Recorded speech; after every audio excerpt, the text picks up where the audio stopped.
So one of my pet hates is actually when I go to the local hardware store, the big green shed, and I see people purchasing potty mix, and all too often I see them purchasing the wrong product. They purchase a bag of potty mix that is absolutely rubbish and then wonder why they don't have any success when growing food or growing plants in general. So I just wanted to highlight today a few things to look out for when purchasing potty mix.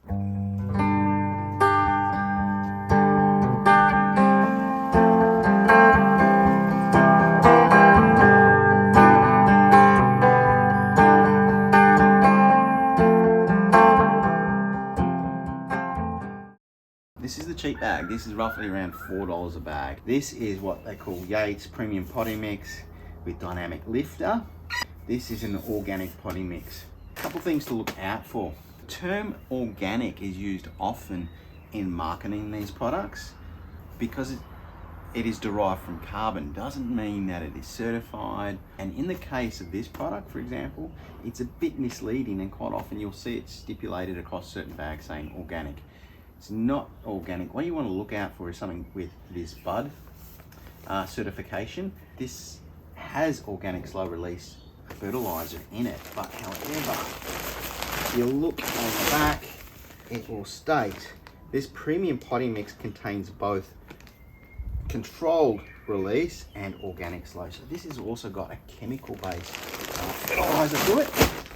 So if I'm growing food, always go for an organic potty mix, preferably. Now the thing is, there's not always a great range of options available to you. I'm going to open them up now and have a look.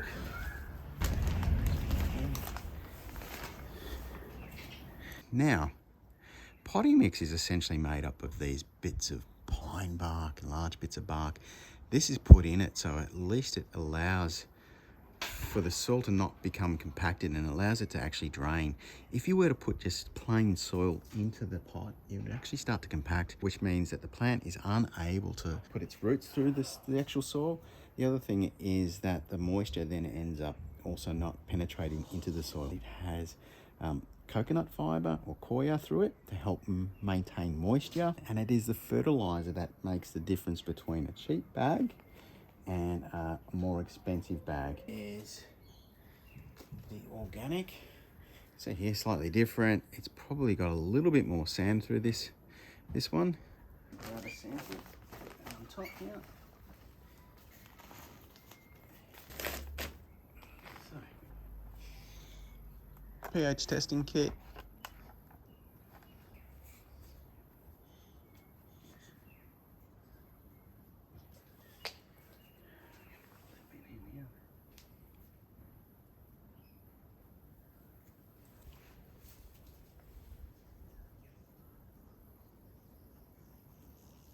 I'm going to let that sit for a couple of minutes and we'll come back and we'll have a look. With your plants, they want to be in this pH range.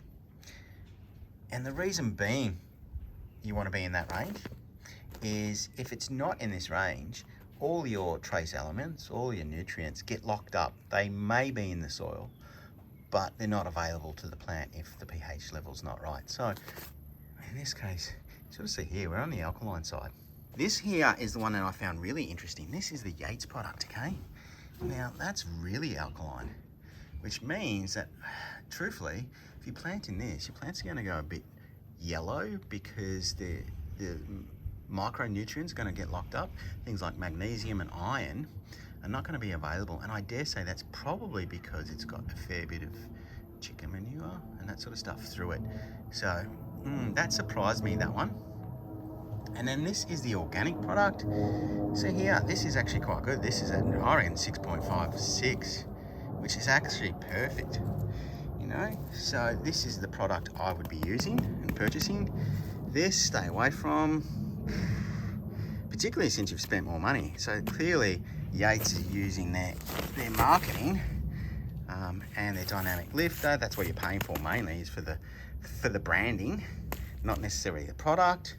This one you're paying for the fertilizer because it's a good product. And then this one here is just not quite there, but it's cheap. So what I would do if I purchased this one here is I'd add some extra fertilizer to it. I'd add some actually just pelletized fertilizer in it, mix it through. And a good potty mix can make all the difference to your plants. Now, I hope you enjoyed that video and you got something out of it. If you do like my stuff and you like this video, please subscribe to the channel or give me a like. You can also go visit my website, thehungrygardener.com.au, where you can do courses on how to grow food at home. Hopefully you're in the garden having a great Sunday, and remember, stay hungry. As we've got planes in the background, geez, we love it. We so love it.